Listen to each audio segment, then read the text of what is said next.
हिंदुस्तान की सत्ता संभाल रहे नरेंद्र मोदी जिस पार्टी के नेता हैं, वो है भारतीय जनता पार्टी। और देश की सबसे बड़ी पार्टी का तमगा हासिल करने वाली भारतीय जनता पार्टी में सबसे ताकतवर संस्था कोई है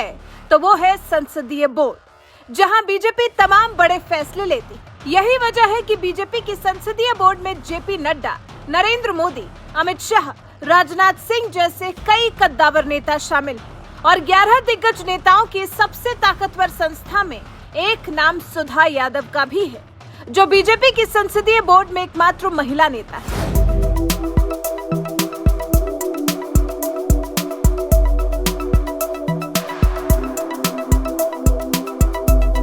कौन है सुधा यादव? कहते हैं बीजेपी को अगर कोई बड़ा फैसला लेना होता है तो ये फैसला संसदीय बोर्ड की बैठक में ही लिया जाता है। फिर वो फैसला चाहे द्रौपदी मुर्मू को राष्ट्रपति उम्मीदवार बनाए जाने का हो या फिर जगदीप धनखड़ को उपराष्ट्रपति पद का उम्मीदवार बनाने का। यहाँ तक कि पार्टी को किस राज्य के लिए क्या रणनीति बनानी है, ये भी बीजेपी संसदीय बोर्ड की बैठक में ही तय किया जाता है। यही वजह है कि संसदीय बोर्ड में जेपी नड्डा, नरेंद्र मोदी, अमित शाह, राजनाथ सिंह जैसे कद्दावर नेता तो हैं ही, साथ ही सुधा यादव को भी पार्टी की सबसे ताकतवर संस्था में जगह दी गई है, जो संसदीय बोर्ड में एकमात्र महिला सदस्य भी है और जिन्हें चुनाव लड़ाने के लिए देश के प्रधानमंत्री नरेंद्र मोदी ने कभी अपनी मां के दिए पैसे को भी दान कर दिया था।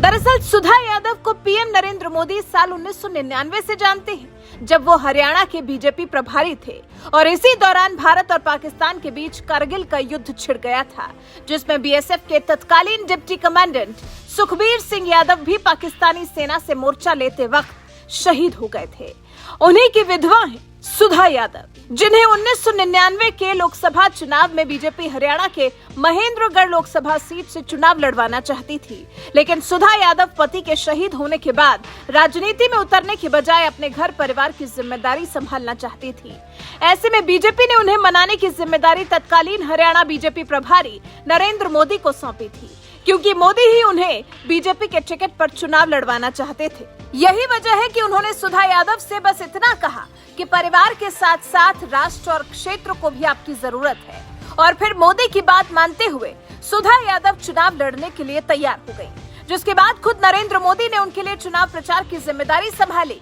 और उनके चुनाव प्रचार के लिए लोगों से घूम घूम कर चंदा मांगा। इतना ही नहीं,